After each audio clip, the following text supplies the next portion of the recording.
Olá a todos e bem-vindos de volta ao Histórias Reais. A história de hoje é sobre uma jovem que, depois de ver sua vida desmoronar, decide tornar-se um exemplo para todos e ajudar ativamente sua comunidade, juntando-se à polícia. Mas antes de começar, não se esqueça de dar like no vídeo, se inscrever no nosso canal e clicar no sininho de notificação para mais vídeos incríveis.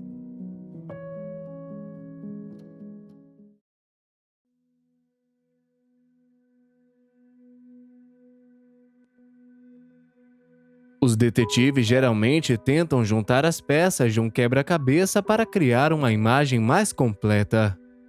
Eles conduzem pesquisas e fazem o possível para reunir as pistas. Seu trabalho não é simples. É preciso paciência, inteligência, bom senso e muita imaginação para ser um detetive de sucesso. Os detetives rastreiam e juntam todas as pistas possíveis para encontrar a verdade. Mas às vezes, as verdadeiras respostas para os mistérios que tentam resolver já estão sob seus olhos. A vida de Debbie Richmond virou de cabeça para baixo quando seu pai foi baleado e morto. O assassino era um parente viciado em drogas de 17 anos que, após ser julgado como menor, cumpriu apenas 3 meses em uma instituição psiquiátrica e imediatamente voltou à liberdade, podendo até morar na mesma casa onde cometeu o crime. Para Debbie, que ainda estava atormentada pela dor, isso parecia uma injustiça do sistema para seu pai e sua família. Em seu luto, Debbie tentou se fortalecer orando para encontrar uma maneira de transformar a morte de seu pai em algo positivo. A oração sempre foi um grande conforto para Debbie. Todas as manhãs, ela escolhe um versículo da Bíblia, escreve em um post-it, cola em sua mesa e medita sobre ele ao longo do dia. Em uma segunda-feira, algumas semanas após a morte de seu pai, os versos que ela escolheu refletiram sobre como cada pessoa tem uma força específica e capacidade de contribuir.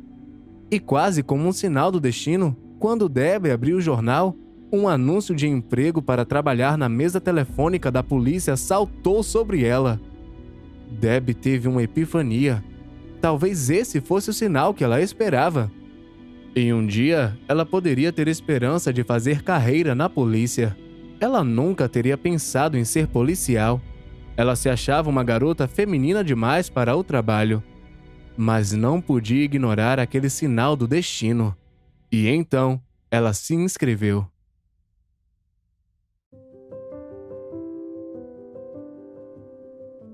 Na época, ela achou que era uma ideia maluca, então ela manteve seu plano em segredo de seus amigos e familiares.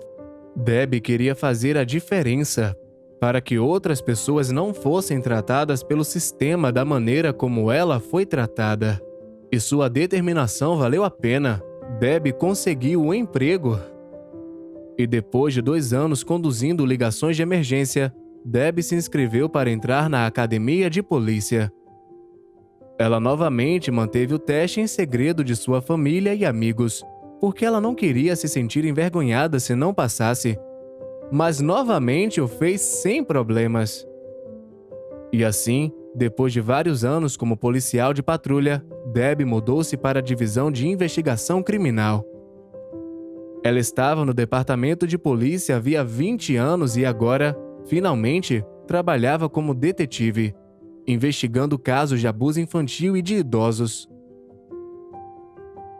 Pouco depois de seu início como detetive, em 18 de fevereiro de 1997, uma garota de 19 anos foi hospitalizada após uma tentativa fracassada de suicídio. Debbie nunca pensou que seu primeiro caso de abuso infantil se tornaria o pior que ela teria em toda a sua vida.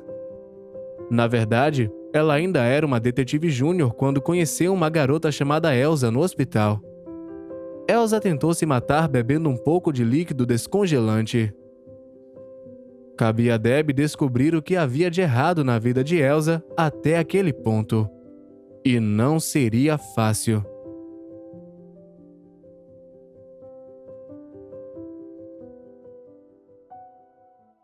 Quando vi Elsa pela primeira vez, ela estava tão desnutrida que parecia ter 12 anos, disse Debbie em um relatório. Estava coberta de cicatrizes da cabeça aos pés. Só a tortura explica o fato da menina ter mais de 410 cicatrizes, dentes e ossos quebrados. Mas a garota, por mais que a polícia tenha tentado gentilmente encorajá-la a revelar quem havia feito aquelas coisas horríveis com ela, ficou em silêncio.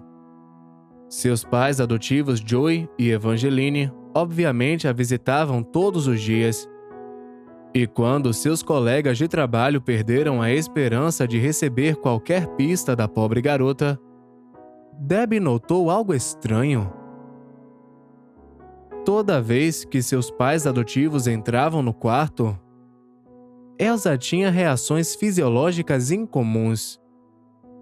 Por exemplo, ela começava a tremer e sua pressão, claramente visível nos monitores ao lado da cama, aumentava. Debbie então começou a se questionar sobre os pais adotivos de Elsa.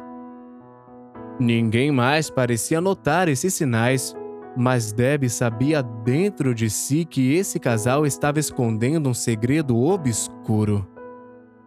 Ela levou algum tempo para investigar, mas no final, a horrível verdade veio à tona. Joey e sua esposa Evangeline haviam adotado a garota e a criaram como escrava da família. Isso explicava as mudanças repentinas no comportamento de Elsa sempre que os via.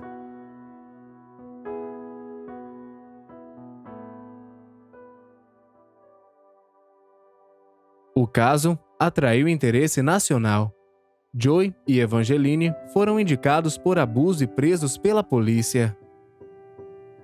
Graças aos esforços e instintos de Debbie, a terrível verdade veio à tona e, no final, Elsa foi capaz de se livrar desse pesadelo.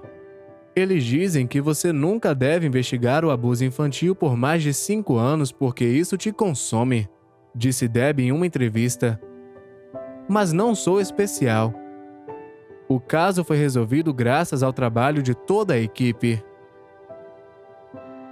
Mais de 10 anos se passaram desde que os pais adotivos de Elsa receberam a sentença de prisão perpétua. Desde então, a menina mudou de nome, mudou-se e criou sua própria família. Debbie ainda recebe cartas de gratidão e apertos de mãos de estranho, anos e anos depois do caso, e uma série de prêmios oficiais pendurados em seu escritório atestam o reconhecimento público por sua grande perseverança. Mas Debbie continuou a mostrar sua humildade típica. Fiquei com vergonha de receber aqueles prêmios, porque não era eu sozinha trabalhando no caso.